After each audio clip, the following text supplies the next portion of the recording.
So I'm going to start hauling this stuff away. This is the worst piece here, but at least now I've trimmed it down that I can move it, and all this stuff here has to be taken away. We'll get this cleaned up. When the lady comes home, she won't have a big mess to look at, you know. My goodness. Pretty tough.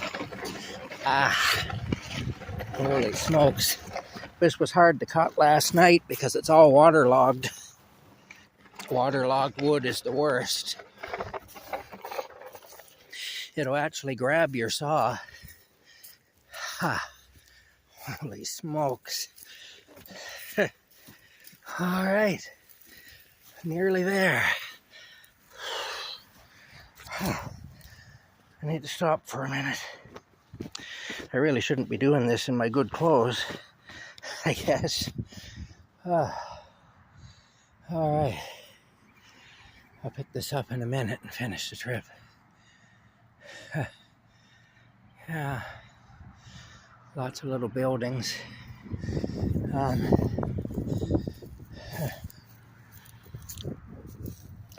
It's funny, over in this field, I always find golf balls. I do. I think the neighbors over here somewhere chipped them across the fence. I'm pretty sure that's what happens. There's a lot of wild strawberries grow in this field all in through here in June. In June, this field's full of wild strawberries. It's really nice. I spent a lot of time last June picking them.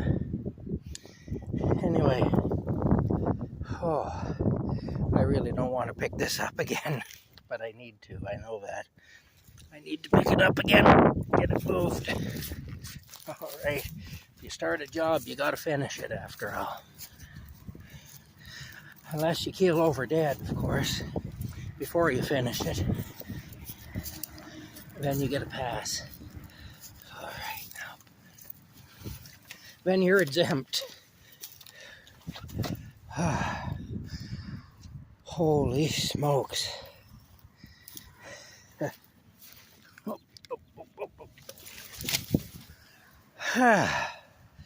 Damn. That's quite the buzz. All right. Let's go over here and take a break. Look at the old building here. At this building. There was a big wind one time that hit this. Actually blew it into the ditch. It ended up in the ditch. Yeah. See, this is the box from an old pickup truck. You can see there where the spare tire was mounted. Look how solid that is, eh? It's all rusty, but it's solid as the day it was made. And see, that's where the spare tire would sit.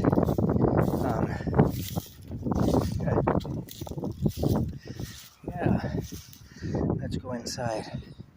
The door blew off it and was laying out here, so I brought the door in and laid it there. There's solar panels in here and stuff. A charge controller. Damn. Let me have a look here and see what it says here.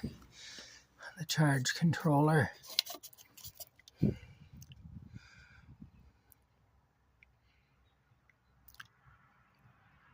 Charging. Charged. Charge controller. Yeah. There you have it. There's your voltage inverter. There. They take 12 volt to 120. Looks like they had Christmas lights plugged in. Oh, look at the bird's nests.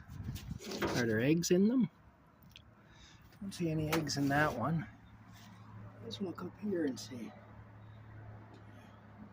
I won't be able to see, really, to know, but anyway, I'll see when I look at the video, I guess. Yeah. Anyway, let's go back out. You can see the wind blew the door right off its hinges. Even bent the hinge. Crazy stuff. Oh, there's a red light up there and a colander. Then we turned the colander into a lampshade. That's kind of a neat idea. Of course, the red light would shine through the holes. Make kind of a neat effect. Yeah. Anyway, solid old truck box. Alright. Somebody did a lot of work to make that. Okay. Let's go back this way. And we'll continue to clean up. Never let it be said that Tom Fournier is lazy.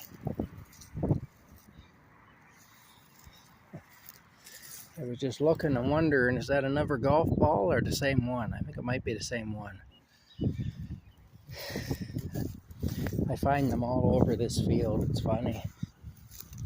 Anyway, I think they must be chipping them over the fence. That's all from the neighbor's place.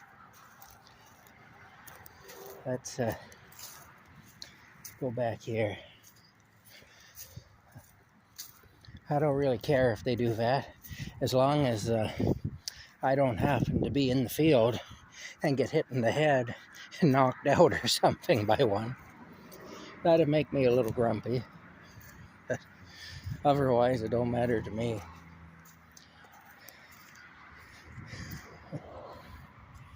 Oh my goodness. All right, more wood here.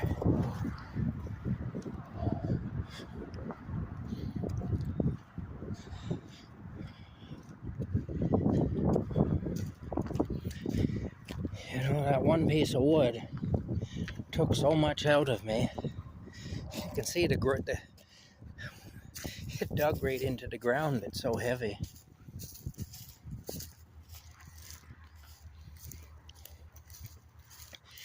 Anyway, let's put it back. My goodness. Crazy. It's crazy.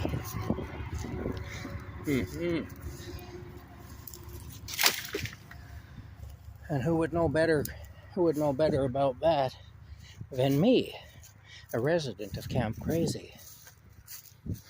If there's one thing I know, it's crazy. Oh, my goodness. Won't be long before the leaves will be on the trees again. That'll be nice. Holy smoke. I've definitely got my work cut out for me. The worst of it's done here though right now.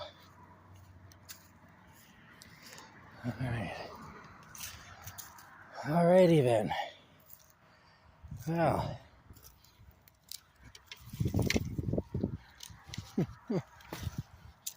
Yeah. It's funny, I just finished watching that movie on YouTube, Murder in Coweta County, with Andy Griffith and Johnny Cash, where it was in it too. And quite a good movie actually. It's set in 1948, but the movie was actually made in 1984. And it was neat seeing the old cars. There was one old Ford on there that was almost identical to a car I used to drive. Back around the time that movie was made, actually, too. Back in the 1980s, I used to drive stuff like that. And there was a wine-colored Ford car that the sheriff, who was played by Johnny Cash, was driving. And that was almost identical to a Ford Monarch that I used to own back in that time. Even the color was the same and everything. That was kind of neat to see. But yeah.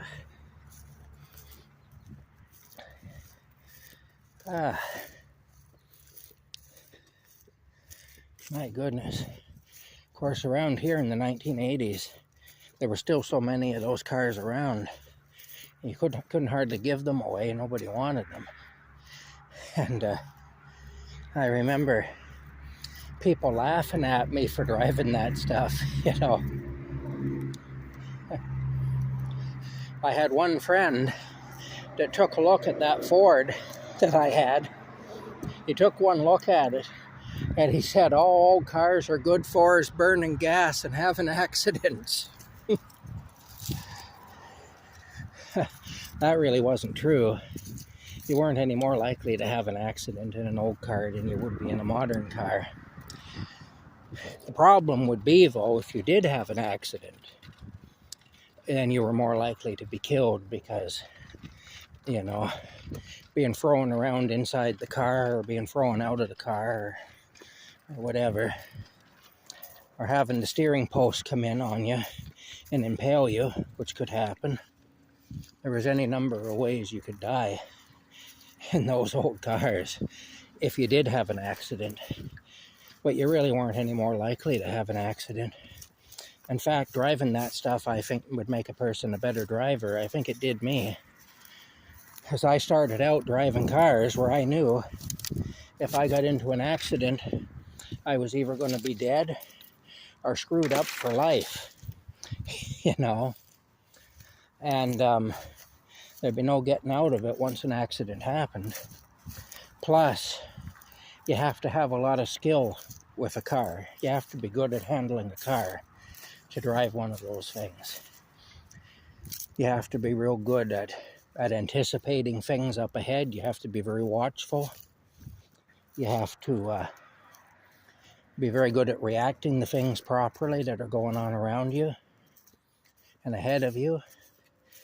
You got to be very good at working the brakes and working the steering wheel and all that. And you have to do all that while also working a clutch and a gear shift.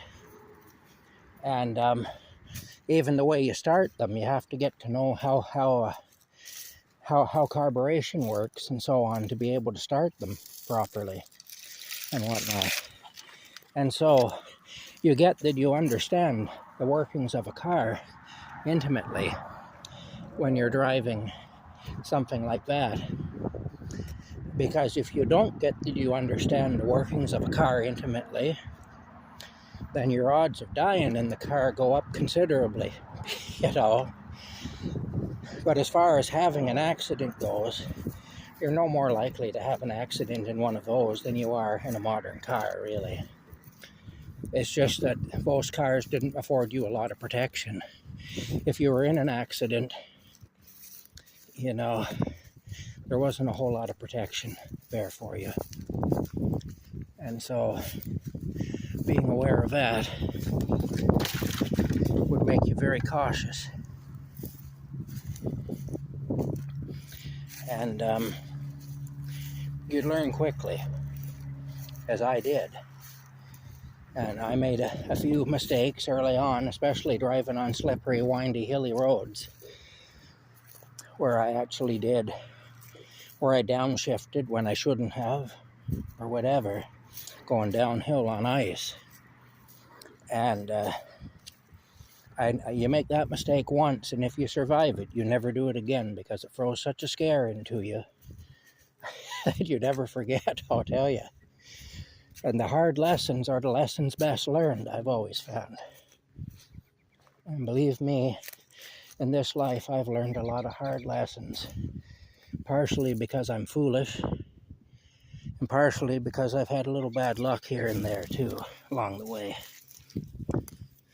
But either way, I learned a lot of hard lessons early on. Oh, I'm going to get some of that stuff from the other side of the fence. I am. Okay, right there, yeah. Just have to remember where it is. After I dump this stuff, I'll come back around the other side and I'll get that other stuff. It'll be easier. Anyway, like I said, I think driving those cars in my early driving career made me a much better driver, you know, than if I had started out driving the stuff people drive now. But I definitely learned how a car works. And if you know how the machine works, that goes a long way to being able to control it, you know. Let's see what we got here now. Holy smokes, man. Look at this. Wowzers. All right, you. Don't come out one way, we move another way. Kind of work it. Work it. There we go. All right, you. See, I don't lose. When I do this stuff, I don't lose. Gives me a hard time, but I don't lose. Okay. Now, this I'm going to bust in two because it's too long. There we go. There we go. Now it'll fit nicely on the burn pile. There we go. All right. Oh yeah, I got to go over here. So this is basically, this isn't all I do when I do my work, but this is a big part of it, is this sort of thing. In case you ever wondered when I go on jobs, the kind of stuff I do, this is definitely part of it.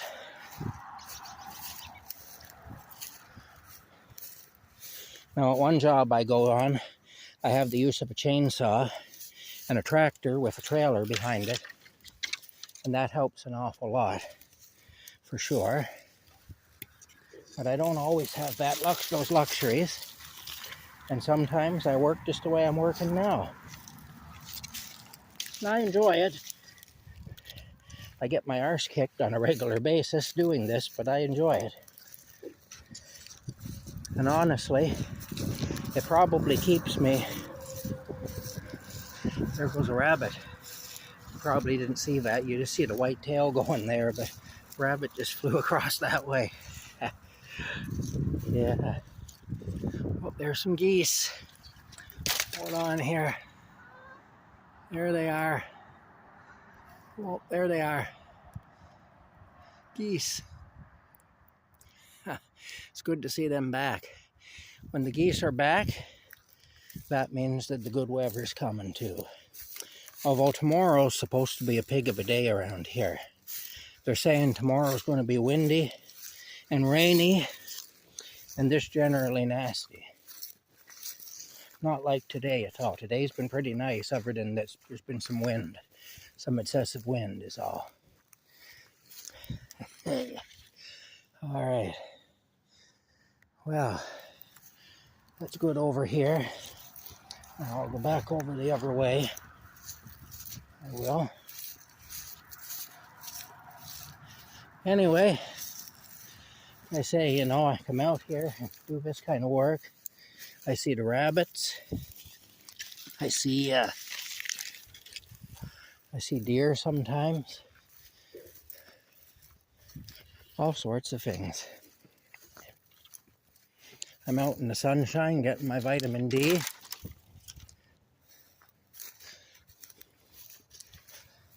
And I'm doing something productive.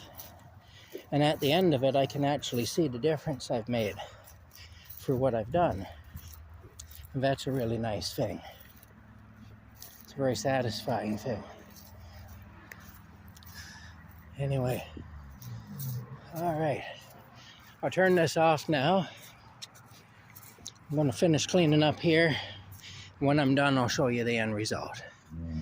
We'll go up here quick. I'll just show you what still needs to be done. There's a piece there, but a little odd piece here and there. It's mostly just up here, though, that I need to work on. All these little bits and pieces. Actually, you know what? I'm going to leave this for now. It's just small stuff. It's piddly stuff. I got rid of the worst of it. I'm tired. I'm going to leave it for now. I'll come up here with a rake is what I'll do, with a hardback rake, and I'll just gather it all up into a bundle and take it over to the burn pile. Put it in a wheelbarrow and take it over. That'd make more sense than picking up a few individual sticks and walking them over there, and then coming back and doing it again. Snowplow man does this every year. Plows all the gravel from the driveway off the driveway. You know, last year I spent a lot of time picking up pieces of gravel, putting them in a pail and dumping them back on the driveway. That looks like that needs to be done again. Anyway, all right, that's it for now. Yeah, okay, bye-bye.